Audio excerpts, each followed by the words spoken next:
नमस्कार दोस्तों, कैसे हैं आप सब। आप सभी ने कक्षा 11 में अध्याय 1 का भाग 3 तक देखा, लेकिन मेरे गलती की वजह से वहाँ पर कुछ टॉपिक छूट गए हैं जिन्हें मैं बताना भूल गया था।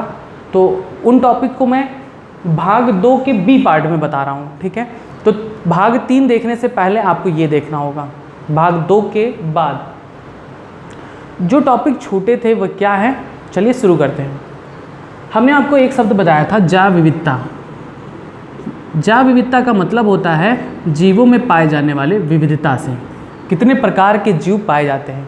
मैंने आपको बताया था पृथ्वी पर 1.7 to 1.8 मिलियन जीवों की जातियां खोजी जा चुकी हैं। मिलियन जीवों की जातियां खोजी जा चुकी हैं। चूँकि आप पढ़ रहे हो जीव विज्ञान, इसलिए आपको पढ़ना है सभी जातियों के बारे में, सभी जीवों के बारे में। तो क्या इतने जीवों को आप एक एक करके पढ़ सकोगे? नहीं, इन सभी को एक एक करके पढ़ना पॉसिबल नहीं है। इसलिए इन सभी जीवों में पाई जाने वाली समानता के आधार पर इन्हें हम वर्गों में वर्गीकृत कर देते हैं। वर्गों में वर्गीकृत करने पर मान लो कि कोई एक वर्ग है, इस वर्ग में समानता के आधार पर 1 लाख जीव रखे गए हैं। 1 लाख जीव रखे गए हैं। तो हम इस वर्ग की विशेषता पढ़ेंगे तो हमें 1 लाख जीवों की विशेषता के बारे में पता चल जाएगा। मतलब आपको एक सिंपल एग्जांपल देके मैं बताता हूँ। अगर किसी कोचिंग में 100 छात्र हैं, तो 100 छात्रों में से मान लो 50 बायोलॉजी पढ़ने वाले हैं, 50 मैथ पढ़ने वाले हैं। तो अगर इनका एक ग्रुप है 100 लड़कों का, तो आपको एक एक के बारे में पूछना पड़ेगा कि भैया आपका कौन सा सब्जेक्ट है, आपका कौन सा सब्जेक्ट है। तो ऐसे आपको 100 टाइम्स 100 बार 100 लड़कों से अलग अलग बारी बारी पूछना पड़ेगा, समय लगेगा। हम क्यों ना एक काम करेंगे, उनको 2 वर्गों में बांट देंगे। सीधे कहेंगे जो बायोलॉजी वाले छात्र हैं वो एक कॉलम में खड़े हो जाएं और एक जो मैथ वाले हैं वो दूसरे कॉलम में, रो में खड़े हो जाएं। तो जो 2 रो बन जाएंगी उसमें आप रो की विशेषता, रो क्या है, एक वर्ग बन गया। तो एक वर्ग, अगर वहाँ पर सिर्फ बायो वाले स्टूडेंट हैं तो आपने क्या पढ़ा कि इस वर्ग में, इस रो में उपस्थित जितने भी छात्र हैं सब क्या हैं, बायो वाले हैं। इस रो में जो छात्र हैं सभी क्या हैं, मैथ वाले हैं। तो इसी प्रकार से आपने 100 छात्रों को 2 वर्गों में बांट दिया उनकी विशेषता के आधार पर, जिनमें क्या समानता थी, सब्जेक्ट का समानता था।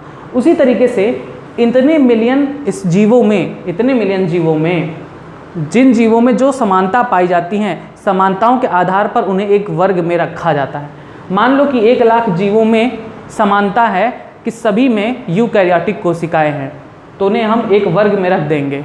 तो हम इस वर्ग के बारे में पढ़ेंगे कि इस वर्ग का लक्षण क्या है। तो इस वर्ग में रखे गए सभी जीवों में यूकैरियोटिक कोशिका पाई जाती है। तो हमने 1 लाख जीवों के कोशिकाओं के बारे में अध्ययन कर लिया कि 1 लाख जीव की कोशिका कौन सी है, यूकैरियोटिक कोशिका है। इसीलिए हम इन जीवों को आसान तरीके से पढ़ने के लिए इन्हें वर्गों में विभक्त कर देते हैं। वर्ग का हम अध्ययन करते हैं तो उसमें उपस्थित सभी जीवों का हम अध्ययन कर ले जाते हैं। यही आवश्यकता है वर्गीकरण का। वर्गीकरण का आवश्यकता यही है। तो अब आपका जो टॉपिक आता है वो है वर्गीकी एवं वर्गीकरण विज्ञान। तो चलिए शुरू करते हैं। टॉपिक है वर्गीकी एवं वर्गीकरण विज्ञान, जिसे इंग्लिश में कहा जाता है टैक्सोनॉमी। वर्गीकी का अर्थ क्या होता है? वर्गीकी का अर्थ है, वर्गीकी का अर्थ है वर्गीकरण में प्रयोग किए जाने वाले सिद्धांतों एवं विधियों का अध्ययन करना।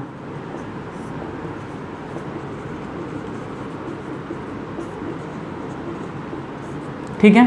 वर्गीकी का अर्थ क्या है? वर्गीकी का अर्थ है वर्गीकरण में प्रयोग किए जाने वाले विधियों और सिद्धांतों का अध्ययन करना। मतलब इन्हीं विधियों और सिद्धांतों के आधार पर हम जीवों को अलग अलग वर्ग में वर्गीकृत करते हैं। किस तरह से करते हैं, कौन सी विधियां अपनाई जाती हैं, कौन से सिद्धांत लगते हैं, इन्हीं को कहते हैं वर्गीकी, टैक्सोनॉमी। ठीक है। दूसरे शब्दों में अगर बात किया जाए, दूसरे शब्दों में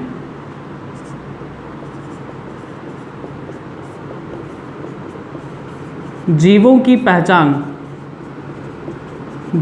पहचान, नामकरण एवं वर्गीकरण को वर्गीकी taxonomy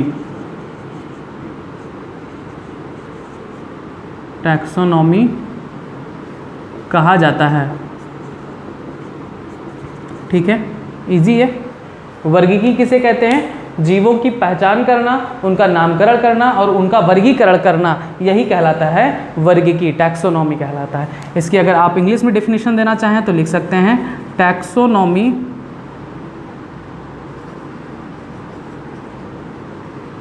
aims at identifying, naming and classifying organisms. ठीक है, ये इसका डेफिनेशन है टैक्सोनॉमी का।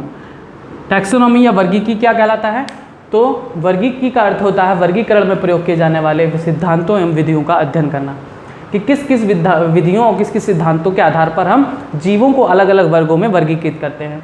दूसरे शब्दों में, जीवों की पहचान करना, उनका नामकरण करना, उनका वर्गीकरण करना, समस्त प्रक्रियाएं क्या कहलाती हैं? वर्गीकी कहलाती हैं। ठीक है, तो ये हो गया एक टॉपिक। वर्गीकी के बाद का टॉपिक आता है सिस्टमैटिक्स क्या होता है।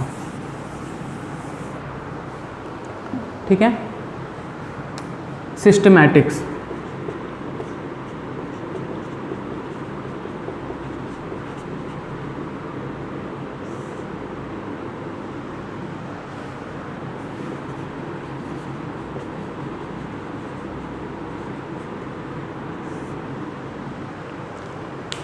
सिस्टमैटिक्स के अंतर्गत क्या आता है?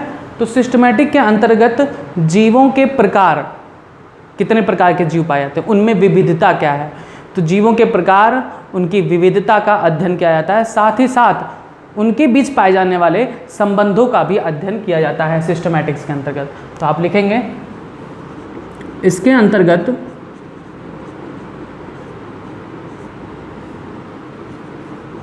जीवों के प्रकार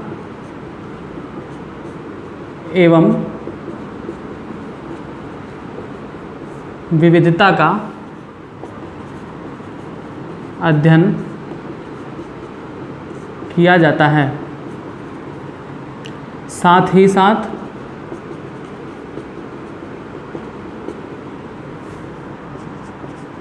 उनके बीच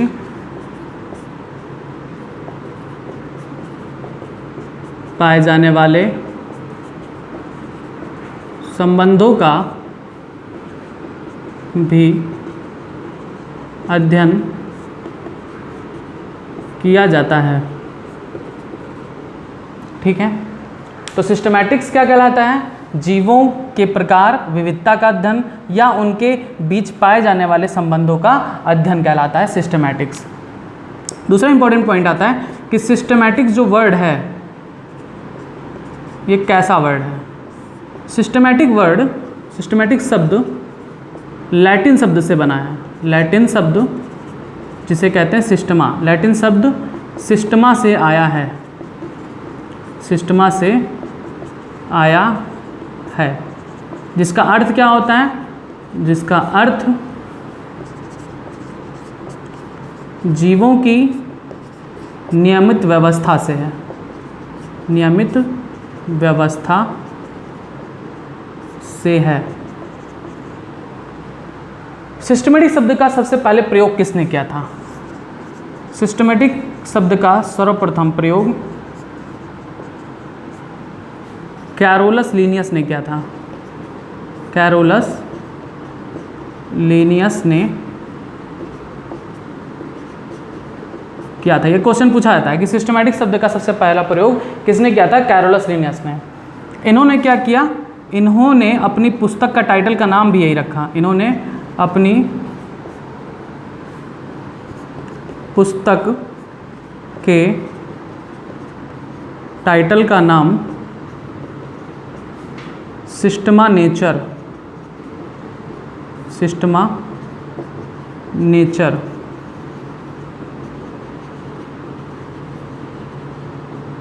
रखा। ठीक, ये क्वेश्चन बहुत इंपॉर्टेंट है कि सिस्टमा नेचर नामक पुस्तक का टाइटल किसने दिया था? कैरोलस लिनियस ने। दूसरा क्वेश्चन पूछा जाता है कि सिस्टमैटिक्स शब्द किसने प्रयोग किया था? कैरोलस लिनियस ने। तो ये है सिस्टमैटिक क्या होता है और सिस्टमैटिक कहाँ से आया है शब्द। अगला टॉपिक आता है वर्गीकरण के या वर्गीकी के मौलिक सिद्धांत। वर्गीकरण के मौलिक सिद्धांत। वर्गीकरण के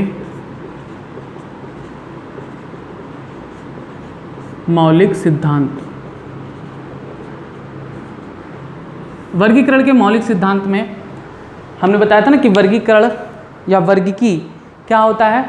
जीवों की पहचान, नामकरण और उनका वर्गीकरण ही वर्गीकी कहलाता है। तो वर्गीकी के अंतर्गत ये तीनों चीज़ों को आपको पढ़ना है, पहचान, नामकरण और वर्गीकरण। पहला यहाँ पर सबसे पहला आता है पहचान क्या होता है? आइडेंटिफिकेशन।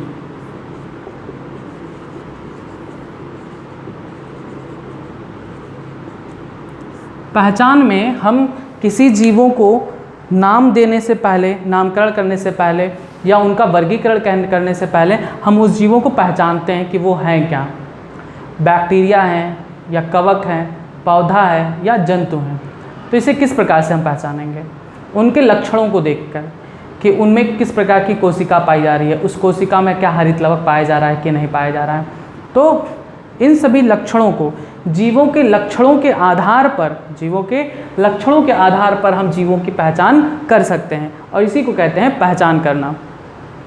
तो नामकरण, किसी भी जीव का नामकरण करने से पहले हम क्या करते हैं? उन्हें हम पहचानते हैं कि वो हैं क्या। इसी को कहते हैं पहचान, आइडेंटिफिकेशन। तो लिखेंगे पहचान में हम पहले से निर्धारित वर्गीकरण पद्धति में सजीव का उचित स्थान निश्चित करते हैं कि वह सजीव क्या है, जीवाणु है, कवक है, पौधा या जंतु। जीवों का नामकरण तभी संभव है जब हम उस जीव के लाक्षणिक गुणों का सही वर्णन करें। मतलब उनमें कौन कौन से लाक्षणिक गुण हैं, इनका हम सही वर्णन करें, तभी हम उसे सही रूप से वर्गीकृत भी कर सकते हैं। जब हमें यह पता हो जाए कि उनमें कौन कौन से लाक्षणिक गुण पाए जाते हैं, तभी हम उसका नामकरण कर सकते हैं या तभी हम उसका वर्गीकरण कर सकते हैं। वर्गीकरण में हम पूर्व से पहचाने हुए जीव की समानता के आधार बनाते हैं कि कौन कौन सी समानताएं उसमें पाई जा रही हैं। ठीक है, अगर आप इंग्लिश में इसका डेफिनेशन लिखना चाहते हैं तो लिख सकते हैं identification is the determination of correct name and position of an organism with in A system of classification. ठीक है, इसका डेफिनेशन आप क्या लिख सकते हैं? Identification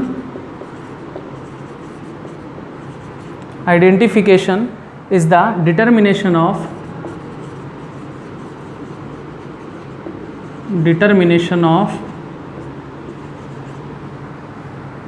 correct name and position of an organism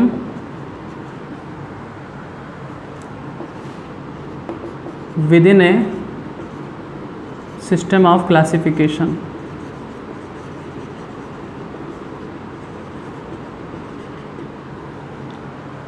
classification system के अनुसार, वर्गीकी के अनुसार अगर हम किसी जीव का करेक्ट नाम मतलब सही नाम चुनते हैं, उनका पोजीशन चुनते हैं, तो ये कहलाता है आइडेंटिफिकेशन या पहचान। तो पहचान के अंतर्गत हम क्या करते हैं? जीवों के लाक्षणिक गुणों के अनुसार उनका हम पहचान करते हैं कि वो क्या हैं, कौन से जीव इन्हें हम कौन से वर्ग में रखा जा सकता है, उनका नाम क्या हो सकता है, उनके पहचान के ही अकॉर्डिंग ये किया जाता है। ठीक है, तो पहचान के बाद का प्रोसेस आता है नामकरण। जीवों के पहचानने के बाद कि वो क्या हैं, जीवाणु हैं, कवक हैं, पौधे हैं या जंतु हैं, इसके बाद का प्रोसेस आता है नामकरण। उनका हम नामकरण करते हैं, नामकरण, नेमिंग, या इसे हम नॉमेनक्लेचर कहते हैं। ठीक है, तो हमने बताया था कि हर जीव का एक वैज्ञानिक नाम होना आवश्यक है, क्योंकि किसी भी जीव का नाम किसी देश में किसी और नाम से जाना जाता है, किसी देश में किसी और नाम से जाना जाता है। जैसे एक एग्जांपल अगर हम चाय की बात करते हैं तो हिंदी में हम चाय कहते हैं, इंग्लिश में इसे टी कहते हैं, नेपाल में इसे चिया कहते हैं, और किसी देश में इन्हें अलग अलग नामों से जाना जाता है। तो इससे क्या होता है कि हम किसी भी जीव को पहचानने में दिक्कत होती है। जैसे अगर हम नेपाल में जाते हैं तो कहते हैं चिया, तो हमें पता ही नहीं है चिया क्या है। तो इसके लिए कि हर एक जीवों को सभी जगह एक ही नाम से जाना जाए, हम नामकरण की पद्धति अपनाते हैं। नामकरण पद्धति में हर जीवों को अंतर्राष्ट्रीय नियमावली के अनुसार एक वैज्ञानिक नाम देते हैं। सिर्फ एक नाम उस जीव का होता है, पूरे वर्ल्ड में, पूरे विश्व में वही नाम वैज्ञानिक नाम के रूप से पहचाना जाता है। अगर हम किसी एक जीव का एक वैज्ञानिक नाम दे दें, वैज्ञानिक नाम ऐसा नाम होता है जो पूरे विश्व में सिर्फ एक ही होगा, एक जीव का सिर्फ एक वैज्ञानिक नाम होगा, दूसरा कोई वैज्ञानिक नाम नहीं हो सकता, तो हम उसे आसानी से पहचान सकते हैं। जैसे आम का वैज्ञानिक नाम रखा गया है मैंजीफेरा इंडिका। तो मैंजीफेरा इंडिका अगर हम भारत में बोलते हैं तो भी इसका मतलब क्या है, आम। ब्रिटेन में जाते हैं, वहाँ पर बोलते हैं मैंजीफेरा इंडिका, तो वहाँ के साइंटिस्ट भी क्या समझेंगे कि आम की बात हो रही है। रूस में जाते हैं, रशिया में, वहाँ पर अगर हम साइंटिस्ट से बात करते हैं और वहाँ पर हमें आम की विशेषता बतानी हो, तो अगर हम मैंजीफेरा इंडिका शब्द यूज़ कर रहे हैं तो वहाँ के भी साइंटिस्ट क्या जान जाएंगे कि मैं आम की बात कर रहा हूँ, मैंजीफेरा इंडिका का मतलब आम। ठीक है, मतलब पूरे विश्व में आम को मैंजीफेरा इंडिका के नाम से जाना जाता है वैज्ञानिक नाम के रूप में। ये वैज्ञानिक नाम है, बॉटेनिकल नाम कह सकते हैं, वानस्पतिक नाम है, इसे जैविक नाम भी कहते हैं। तो इनका नाम जैविक नाम या वानस्पतिक नाम या हम वैज्ञानिक नाम कहते हैं, वैज्ञानिकों के लिए ही होता है। अगर हम इस नाम को अगर हम किसी सामान्य आदमी के साथ यूज़ करते हैं बात करने के दौरान, तो वो नहीं समझ पाएगा, इसीलिए इसे कहते हैं वैज्ञानिक नाम। वैज्ञानिक समझ सकते हैं, जो इनके बारे में अध्ययन करे हुए होते हैं, वे सभी जो इनका अध्ययन किए होते हैं वे सभी समझ सकते हैं, लेकिन वे कभी नहीं समझ पाएंगे जो इनका अध्ययन नहीं किए हों। अगर आप अब ठेले की दुकान पे जाओगे आम खरीदने और उससे कहोगे कि मुझे 1 किलो मैंजीफेरा इंडिका दे दीजिए, तो क्या देगा? नहीं, क्योंकि उसे इसके बारे में नॉलेज नहीं है। इसीलिए इसे कहा जाता है वैज्ञानिक नाम। वैज्ञानिक के लिए प्रयोग किया जाता है, वैज्ञानिक एक दूसरे से कम्युनिकेट करने के लिए प्रयोग करते हैं।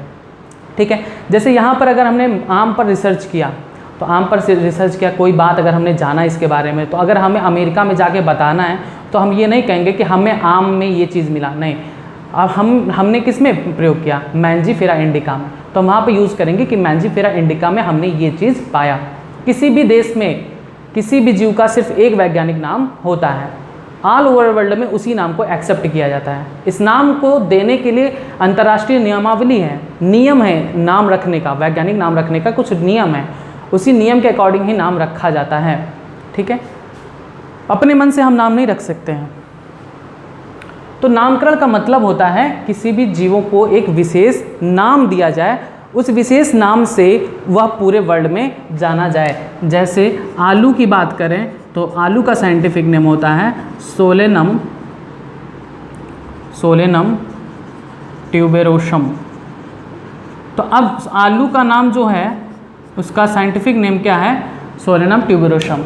इसी नाम से पूरे वर्ल्ड में जाना जाएगा। वैज्ञानिक नाम क्या है? Solanum tuberosum. आलू का और कोई वैज्ञानिक नाम नहीं है, सिर्फ एक, हर जीव का सिर्फ एक वैज्ञानिक नाम होता है। जैसे आलू का वैज्ञानिक नाम सोलेनम ट्यूबेरोसम, आम का वैज्ञानिक नाम मैंजीफेरा इंडिका।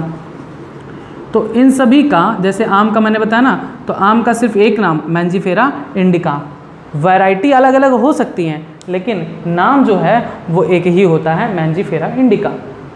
अब इसी नाम से ये रसिया में भी जाना जाएगा, ब्रिटेन में भी जाना जाएगा, चाइना में जाना जाएगा, सभी जगह इसी नाम से यह जाना जाता है साइंटिफिक नेम के अकॉर्डिंग। तो नामकरण हम कैसे करते हैं? किसी भी जीव का नामकरण हम कैसे करते हैं? नामकरण के लिए जो पद्धति अपनाई जाती है जो आज के समय में, वो है द्विनाम नामकरण पद्धति, जिसे इंग्लिश में कहते हैं बाइनोमियल नॉमेनक्लेचर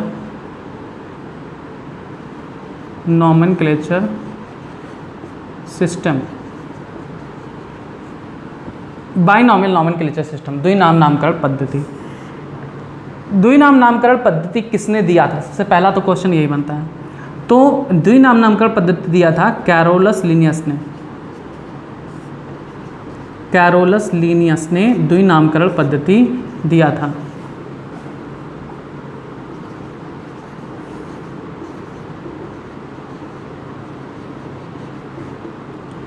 कैरोलस लीनियस ने सभी जीवों के नामकरण के लिए द्विनाम नामकरण पद्धति बनाया। द्विनाम नामकरण पद्धति के अनुसार किसी भी जीव के वैज्ञानिक नाम के दो शब्द होते हैं।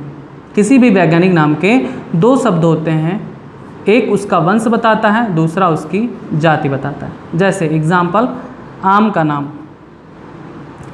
आम का नाम के शब्द दो हैं। आम का किसी भी वैज्ञानिक नाम के दो शब्द होते हैं। जैसे यहाँ पर मैंजीफेरा और साथ में इंडिका, मैंजीफेरा इंडिका, ये आम का साइंटिफिक नेम है। द्विनाम नामकरण पद्धति के अनुसार किसी भी जीव का वानस्पतिक नेम या वैज्ञानिक नाम दो शब्दों से मिलकर बना होता है। पहला शब्द जो होता है, पहला शब्द इसके वंश को दर्शाता है कि कौन से वंश का है। ठीक, इसे हम कहते हैं जेनेरिक नेम। Generic name.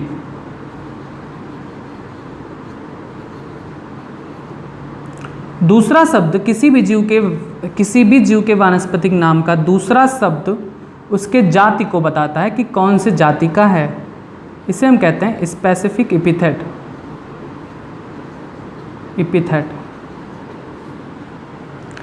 ठीक है। द्विनाम नामकरण के पद्धति के अनुसार किसी भी जीव का वानस्पतिक नाम दो शब्दों से मिलकर बना होता है।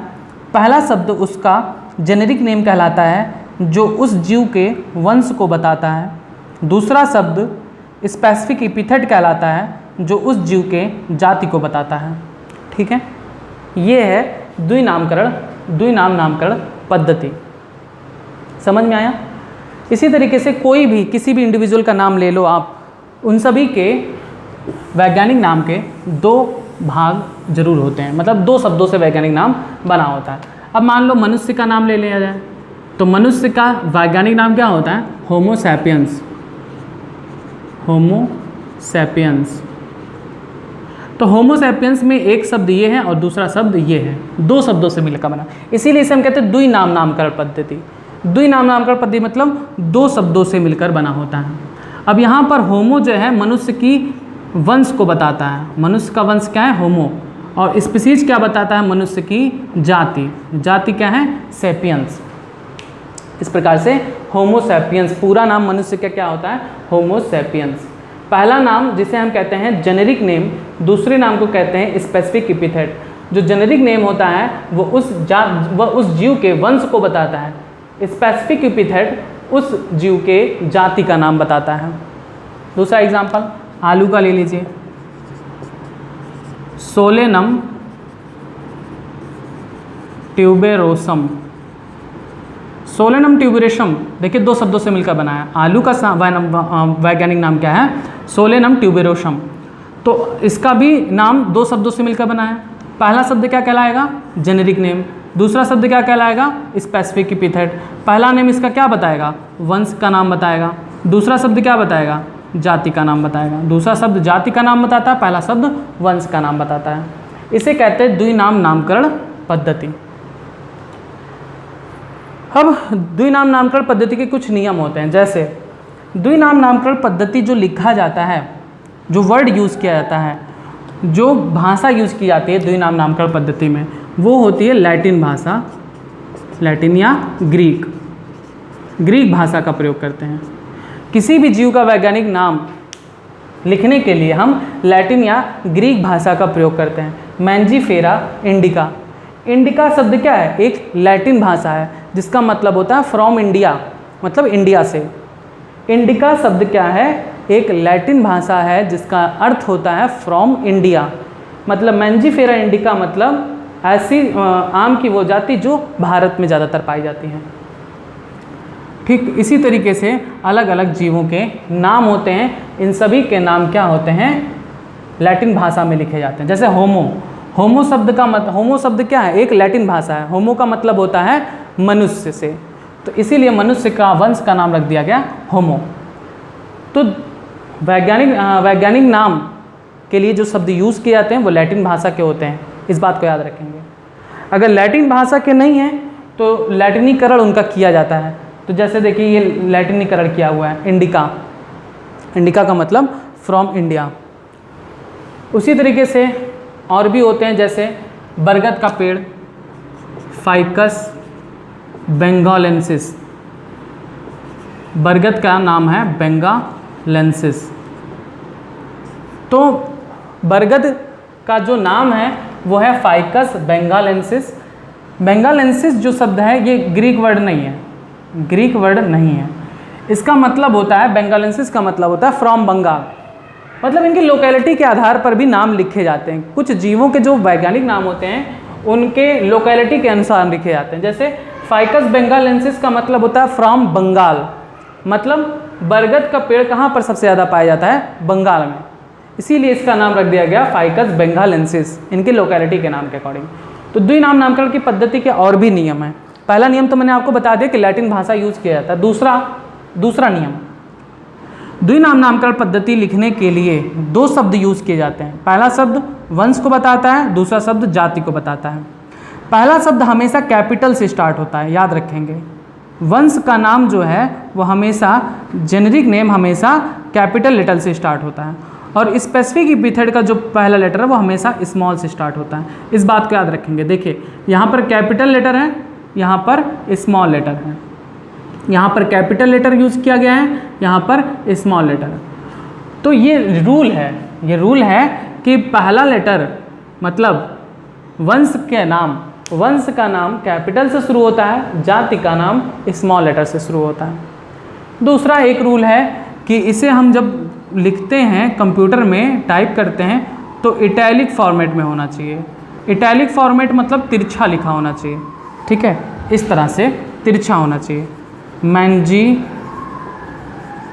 फेरा इंडिका, आप अपनी बुक में भी देखोगे तो नाम जो होते हैं वो तिरछे लिखे हुए होते हैं। इटैलिक फॉर्मेट कहलाता है, ये तिरछा लिखना कहलाता है इटैलिक फॉर्मेट। तो ये एक दूसरा रूल था, इटैलिक फॉर्मेट। उसके बाद और भी रूल है, जैसे अगर हम हाथ से लिखते हैं तो हाथ से लिखने के लिए इन्हें सेपरेटली अंडरलाइन करेंगे। हाथ से लिखने पर इन नामों को सेपरेटली अंडरलाइन, अलग अलग अंडरलाइन करते हैं। और भी रूल हैं, जैसे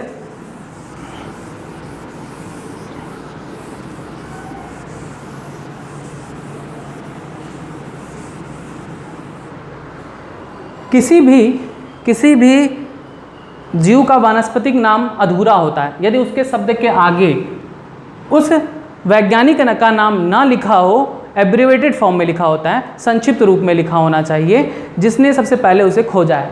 जैसे अगर हम आम की बात करें तो आम का साइंटिफिक नेम है मैंजीफेरा इंडिका। ये अधूरा है, तब तक अधूरा है जब तक इसके आगे क्या ना लग जाए, लिन का मतलब है, लिन एक संक्षिप्त रूप है किसका, कैरोलस लिनियस का। ये जो लास्ट में शब्द बताता है 1 2 3, तीसरा वाला जो शब्द बताता है वो किसी साइंटिस्ट का नाम बताता है, उस साइंटिस्ट का नाम बताता है जो सबसे पहले इसके बारे में वर्णन किए हों। तो मैंजीफेरा इंडिका, लिन का मतलब होता है कैरोलस लिनियस ने सबसे पहले इस जाति का विवरण प्रकाशित किया था। लिन का मतलब लिनियस, कैरोलस लिनियस का ही एब्रिविएटेड फॉर्म में ऐसे लिखा जाता है, लिन। तो किसी भी जीव का साइंटिफिक नेम, वानस्पतिक नाम या वैज्ञानिक नाम अधूरा है जब तक उसके आगे उस साइंटिस्ट का नाम ना लिखा जाए जिसने सबसे पहले इसके बारे में वर्णन प्रकाशित किया हो। ठीक, समझ में आया? तो ये कुछ रूल्स होते हैं वैज्ञानिक नाम लिखने के। तो आप लिखेंगे, हेडिंग डालेंगे नामकरण, लिखेंगे प्रत्येक जीव का एक वैज्ञानिक नाम होना आवश्यक है ताकि विश्व स्तर पर इसे स्वीकार किया जा सके। सभी वैज्ञानिक नाम नामकरण की एक अंतर्राष्ट्रीय नियमावली का अनुसरण करते हैं। ठीक है, अंतर्राष्ट्रीय नियमावली उन पर लागू होता है। नियम के विरुद्ध आप कोई भी वानस्पतिक नाम नहीं लिख सकते या वैज्ञानिक नाम नहीं लिख सकते। एक जीव का एक ही वैज्ञानिक नाम होता है, पूरे विश्व में उस जाति को पहचानने में सहायक होता है। पूरे विश्व में हम उस जाति को एक ही नाम से जानते हैं। अब अंतर्राष्ट्रीय नियमावली जो है 2 टाइप की है। अंतर्राष्ट्रीय नियमावली पौधे के लिए अलग है और जंतु के लिए अलग है। तो अंतर्राष्ट्रीय नियमावली में पहला आता है ICBN, इसका फुल फॉर्म होता है international code for botanical nomenclature. Botanical nomenclature, ठीक है, बॉटेनिकल नॉमेनक्लेचर।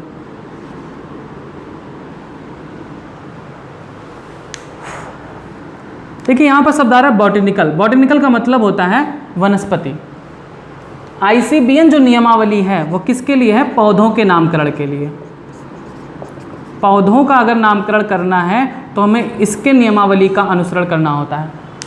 ICBN में जो नियम लिखे गए हैं वो पौधों के नामकरण के लिए लिखे गए हैं। हमें किसी पौधे का नामकरण करना है तो हमें ICBN के नियम को फॉलो करना होगा। दूसरा आता है ICZN, इसका फुल फॉर्म होता है international code for zoological nomenclature. Zoological मतलब जंतुओं से। तो ICZN किसका नामकरण करते हैं? पौधों का, जंतुओं का नामकरण। किसका नामकरण करते हैं? जंतुओं का नामकरण। अगर किसी जंतु का नामकरण करना है तो हमें इनके नियमावली को का अनुसरण करना होगा, इनके नियमावली को फॉलो करना होगा। याद रखेंगे, पौधों के नामकरण के लिए ICBN है, जंतुओं के नामकरण के लिए ICZN है। ठीक, तो लिखेंगे अगली लाइन से, पौधों का नामकरण वानस्पतिक नामकरण की अंतर्राष्ट्रीय नियमावली ICBN अर्थात international code for botanical nomenclature के आधार पर किया जाता है। जंतुओं का नामकरण जंतु नामकरण की अंतर्राष्ट्रीय नियमावली ICZN international code for zoological nomenclature के आधार पर किया जाता है। ठीक है, यहाँ पर फॉर नहीं होगा, ऑफ होगा। Code of botanical nomenclature, code of zoological nomenclature. ठीक, बस ये था नॉमेनक्लेचर के लिए अंतर्राष्ट्रीय नियमावली। पौधों के लिए ICBN, जंतुओं के लिए ICZN।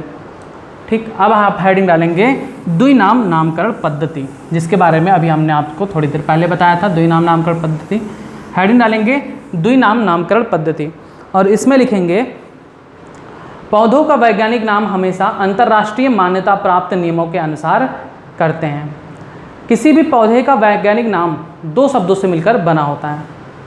उदाहरण के लिए आलू का वानस्पतिक नाम है सोलेनम ट्यूबेरोसम, लिखेंगे इसे सोलेनम ट्यूबेरोसम।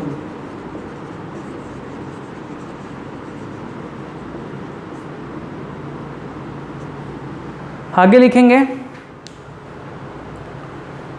सोलेनम ट्यूबेरोसम है, इसमें पहला शब्द सोलेनम है, इसमें पहला शब्द सोलेनम है। इसे जेनेरिक नेम कहते हैं, इसे जेनेरिक नेम कहते हैं।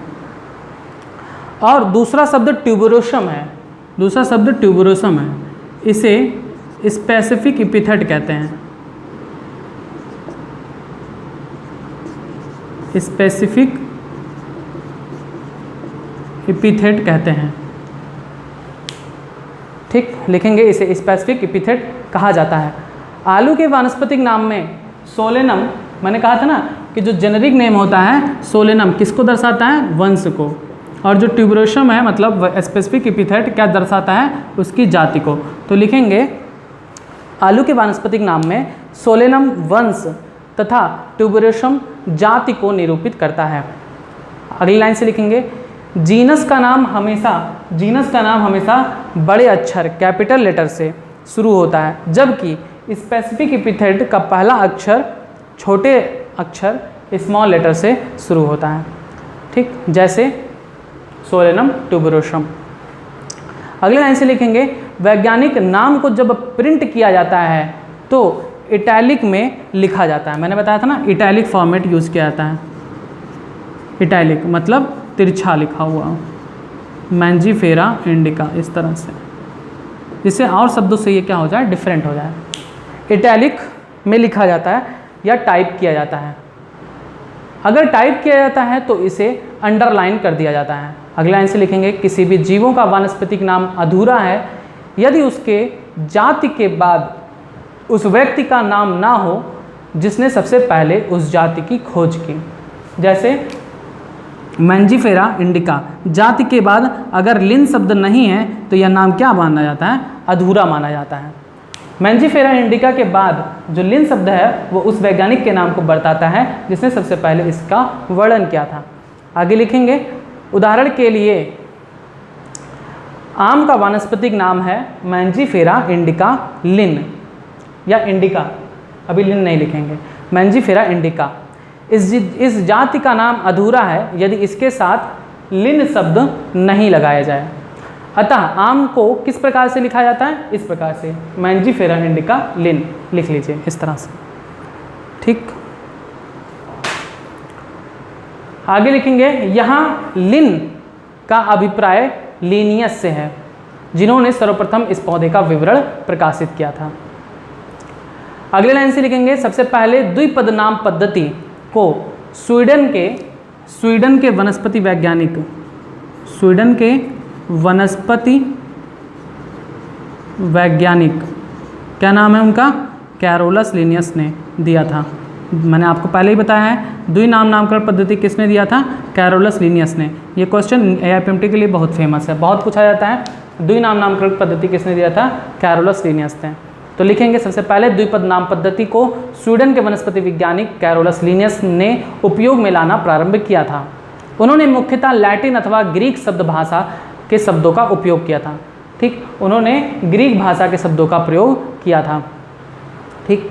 आगे लिखेंगे उदाहरण के लिए लैटिन भाषा में मनुष्य को होमो कहा जाता है, होमो, इसलिए मनुष्य का वैज्ञानिक नाम होमो सैपियंस बन गया।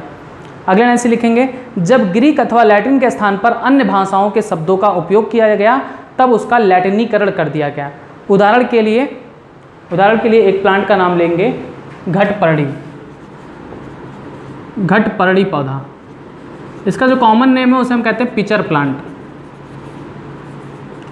लेकिन इसका बॉटनिकल नेम है, ये मेघालय में पाया जाता है, मेघालय में इसका बॉटनिकल नेम है निपेंथीज खासियाना। तो यहाँ पे जो खासियाना शब्द यूज़ किया गया है इसका मतलब होता है इन खासी क्षेत्रों में, मतलब मेघालय जैसे खासी क्षेत्रों में इनकी मात्रा बहुतायत से पाई जाती है, तो इनके हैबिटेट के नाम के अकॉर्डिंग इनका नाम रखा गया। ये लैटिन वर्ड नहीं है, ठीक है, इसे कहते हैं लैटिनीकरण कर दिया गया। आगे लिखेंगे इसमें जब ग्रीक अथवा लैटिन के स्थान पर अन्य भाषाओं के शब्दों का उपयोग किया गया तब उसका लैटिनीकरण कर दिया गया। उदाहरण के लिए घटपर्णी पौधा पिचर प्लांट मेघालय में पाया जाता है जिसे वानस्पतिक भाषा में निपेंथीज खासियाना कहा जाता है। यहाँ खासियाना का मतलब है इन खासी, जहाँ घटपर्णी पौधा बहुतायत से पाया जाता है, ठीक। इसी प्रकार मैंने आपको बरगद का भी एग्जाम्पल बताया था। लिखेंगे इसी प्रकार बरगद का वानस्पतिक नाम, बरगद का वानस्पतिक नाम क्या है, फाइकस बेंगालेंसिस। तो यहाँ पर बेंगालेंसिस का मतलब वो क्या होता है, फ्रॉम बंगाल, मतलब बंगाल में इसकी ज़्यादा से ज़्यादा जातियाँ पाई जाती हैं। तो लिखेंगे वानस्पतिक नाम फाइकस बेंगालेंसिस है। यहाँ बेंगालेंसिस का मतलब है फ्रॉम बंगाल, जहाँ बरगद बहुतायत से पाया जाता है, ठीक। बस अब हेडिंग डालेंगे द्विनाम नामकरण पद्धति के नियम। हेडिंग द्विपद नामकरण पद्धति के नियम, क्या क्या नियम यूज़ किए जाते हैं द्विनाम नामकरण लिखने के लिए, सब बताया हुआ है, सिर्फ आपको लिखना है। पहला पॉइंट, जैविक नाम प्रायः लैटिन भाषा में होते हैं और तिरछे अक्षरों में लिखे जाते हैं। याद रखेंगे, पहला नियम है, द्विपद नामकरण पद्धति का नियम क्या है? इनका जो नाम होता है वो लैटिन भाषा में होता है और तिरछे अक्षरों में लिखे जाते हैं। दूसरा नियम, जैविक नाम में पहला शब्द वंश को बताता है तथा दूसरा शब्द उसकी जाति को बताता है। तीसरा नियम, जैविक नाम को जब हाथ से लिखते हैं तब दोनों शब्दों को अलग अलग रेखांकित करते हैं। अगर हम हाथ से लिखते हैं तो इन दोनों शब्दों को अलग अलग रेखांकित कर देते हैं ऐसे, ठीक है, ये नियम है। अगर हम किसी भी जीव का वानस्पतिक नाम लिखते हैं तो इन्हें अलग अलग अंडरलाइन कर देना चाहिए। यह रेखांकन उनके लैटिन उद्भव को दर्शाता है। चौथा रूल लिखेंगे, ये 3 रूल हो गए। चौथे रूल में आता है, पहला अक्षर जो वंश का नाम बताता है, पहला अक्षर जो वंश का नाम बताता है वो बड़े अक्षर से शुरू होना चाहिए। वो बड़े अक्षर मतलब कैपिटल लेटर से शुरू होना चाहिए। दूसरा शब्द जो उसकी जाति को बताता है उसका पहला लेटर छोटे अक्षर से शुरू होना चाहिए, स्मॉल लेटर से शुरू होना चाहिए। Example, Mangifera indica, Solanum tuberosum, Ficus benghalensis, Nepenthes khasiana. यहाँ पर हमने शायद कैपिटल लेटर यूज़ कर दिया है, ये गलत होगा, ठीक है, खासियाना। तो ये रूल्स थे, आपने लिख लिए द्विपद नामकरण नाम पद्धति के रूल्स, नियम। बस ये आपका हो गया टॉपिक। 2 टॉपिक हो गया, पहचान और नामकरण। तीसरा टॉपिक बचता है वर्गीकरण। किन किन वर्गों में जीवों को वर्गीकृत किया गया है, इसे हम नेक्स्ट पार्ट में बताएंगे। तो उम्मीद है कि ये पूरा प्रोसेस समझ में आ गया। याद रखेंगे, द्विनाम नामकरण पद्धति बहुत इंपॉर्टेंट है। बहुत सारे क्वेश्चन यहाँ से AIPMT में पूछे जाते हैं, नीट में पूछे जाते हैं, तो इसको एकदम तैयार कर लीजिएगा। कुछ नहीं है, इनके नियम को बस याद रखना है। इनका मतलब क्या होता है, इनका मतलब क्या होता है, इनका मतलब क्या होता है, बस इन्हीं को ध्यान में आपको रखना है, ठीक है। अब मेरा इससे रिलेटेड कुछ क्वेश्चंस हैं। पहला क्वेश्चन का आंसर आपको, मतलब सभी क्वेश्चन के आंसर आपको जवाब में कहाँ देना है, कमेंट बॉक्स में।